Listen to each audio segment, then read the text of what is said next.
Pero tayong ginagawa dito ng Aerox B1. Ang nangyari kasi dito, nginat-ngat ng daga.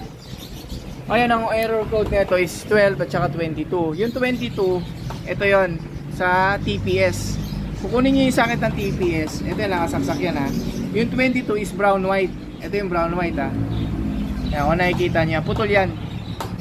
Kaya pag dudugtungin natin, ito, dugtong yan dito. Kasi ito, dinala ng may-ari. Sabi ng may-ari, dinala sa Yamaha. Ang error niya lang is call 12, tapos nagkaroon na ng 22. Kaya nagkaroon ng 22 dahil naputol nga yung TPS, yung brown white. Okay. And then sa mga mekaniko na na kasamahan natin dyan sa industriya, ito bibigyan ko lang kayo ng tip para paano magtanggal ng ECU ng NMAX, saka Aerox, T-Max o iba pang mga motor. Yung mga sakit na yan, hindi nyo kailangan tanggalin yung lock.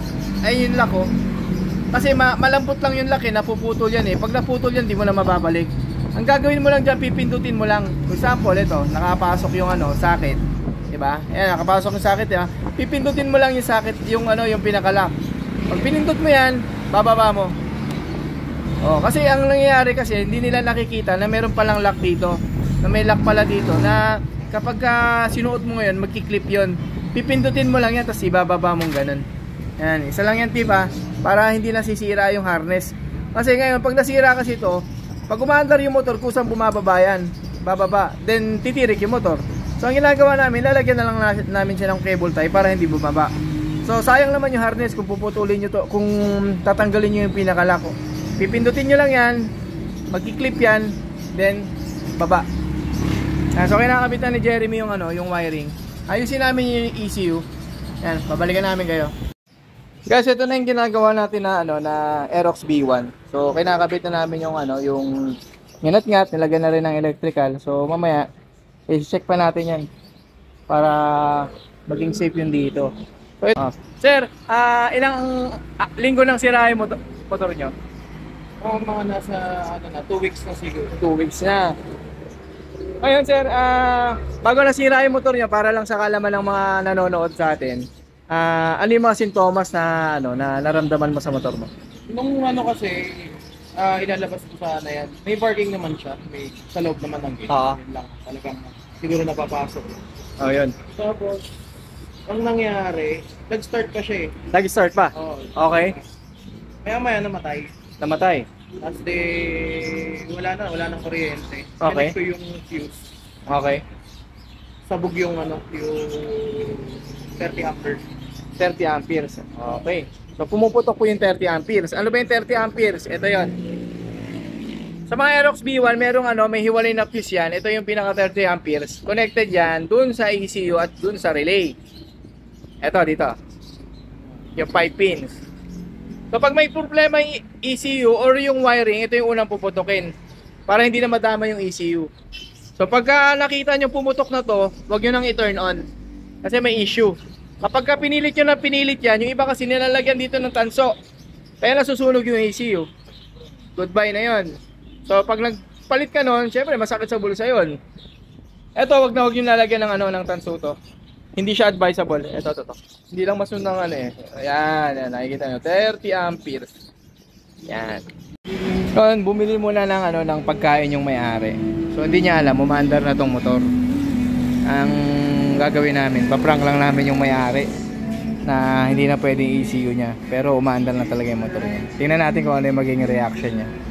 Nagpunta lang doon, bumili. Ayan, bumalik sila. Pagkain? Di pa ba kayo nag-almusal? Ayan sila sir. So sir, ito yung motor nyo. Ngayon, yung ECU, wala na talaga boss kasi sunog na siya. Oo, bibili ka na lang ng brand new na ECU. Okay. So may budget po ba kayo? Meron naman, pero saan may hanap po tayo kung meron, kung may stock o wala. Pero kung kung may stock, makakuha tayo. Para babalik lang po namin tong ECU niya. Papakita ko lang sir. Yan, kabit mo nga. Wala. Kasi ang nangyari, Pag ngat-ngat talaga ng daga, nagkakaroon ng grounded. Yun yung ano. Pakita mo sa kanya yung sinulatan niyang B. Asan na yun? Sir, ito ba yung sa inyo, yung B? Ayun o. May B. Oh, pinalagyan kasi namin ng markings. Oh. Tapos, di ba nagko-call 12 ko, tsaka call 22. Eh, yung negative. Wala. O, di ba? Ngayon, wala na siyang ano, check engine. Manda na, sir.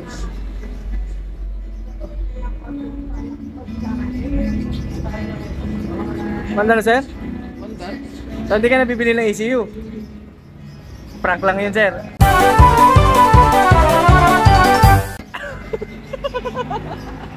Na-repair pa natin yung ECU mo. Aber tayo, sir.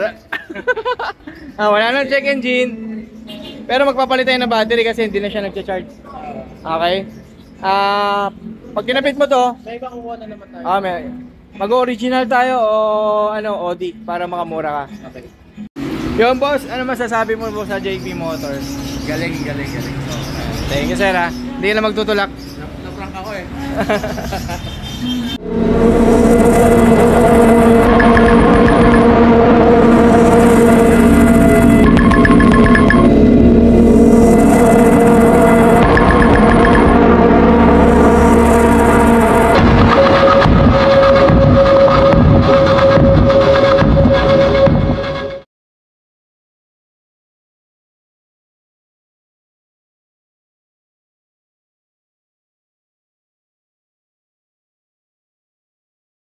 You